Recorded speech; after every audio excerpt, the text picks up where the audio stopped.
pour mieux comprendre ce qui se joue, Lo Varinel est avec nous. Bienvenue. Bonjour. Vous êtes experte en dissuasion nucléaire. Alors la première question que tout le monde se pose, est-ce qu'il faut s'inquiéter ou est-ce que finalement chaque camp joue sa partition en termes de rhétorique nucléaire? Alors je vais peut-être formuler la question en ces termes. Est-ce qu'il est normal d'avoir peur? Oui. L'arme nucléaire, la dissuasion est faite pour ça. Donc qu'on ne soit pas déstabilisé. Pour autant, est-ce qu'on ne doit pas garder la tête froide? Je crois que c'est ce qui se passe. Vous avez, dans le cadre de la dissuasion, deux volets.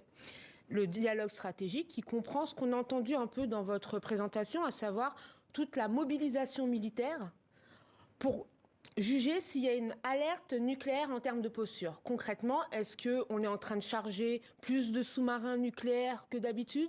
Est-ce que des bombardiers sont en train... Est-ce qu'on a une agitation sur des bases? Alors, oui ou non? Non.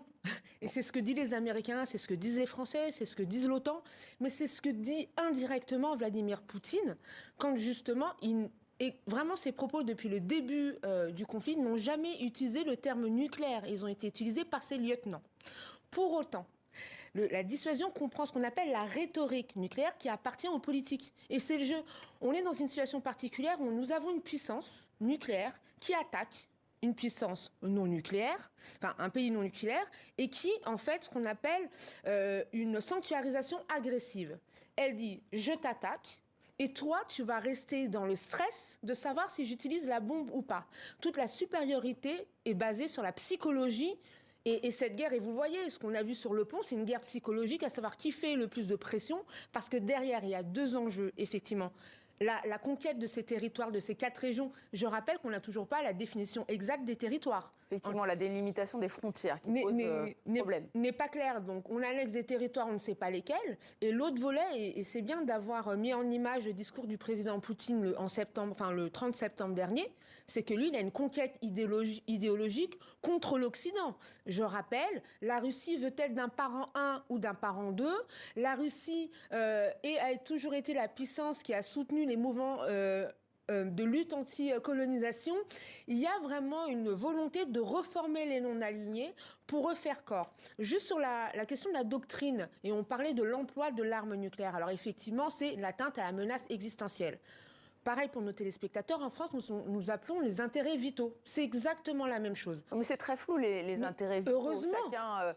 Il vaut mieux. Ben non, ça, on peut si vous négocier. Commencez à dire, oui, alors l'intérêt vital, c'est la centrale nucléaire, l'autoroute, le pont de Kerch, mais c'est quoi? Ça peut être la démocratie.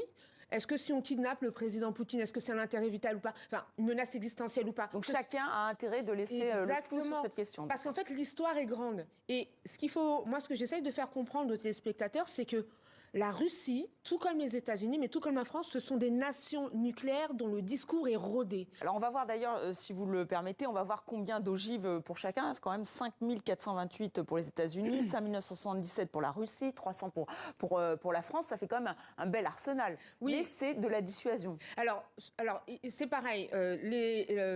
Pour ce qui est du cas des États-Unis, il faut rappeler c'est qu'après la Seconde Guerre mondiale, dans la période de désarmement, on était à 15 000, on était à 45 000 mondiales. Donc il y a eu un moment de désarmement. Ça reste énorme, mais toutes les ogives ne sont pas au même niveau technologique. Donc en fait, les 5 000 et les 6 000 dont vous avez cité ne sont pas forcément en capacité d'utilisation. Justement, quelle est la limite entre armes tactiques et stratégiques? Parce que c'est un peu ce qui est agité. On se rappelle du président tchétchène qui disait là, il faut utiliser certaines armes tactiques. Oui, alors l'arme tactique et l'arme stratégique, la vraie différence, c'est la portée et la puissance. Pour ce qui est tactique, on est sur à peu près 500 km, mais une puissance similaire à la bombe Hiroshima. C'est à peu près 200 000 morts. Les chercheurs sont un peu tiraillés sur ce sujet, mais je fais une estimation grosso modo.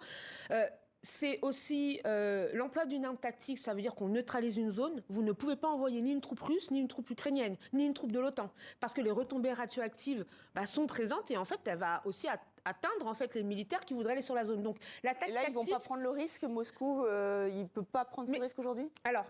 Encore une fois, dans le discours de dissuasion, vous avez ce qu'on appelle l'ultime avertissement. La France, c'est le seul pays qui a formulé une vraie définition de l'ultime avertissement. Mais dans la logique, tous l'ont.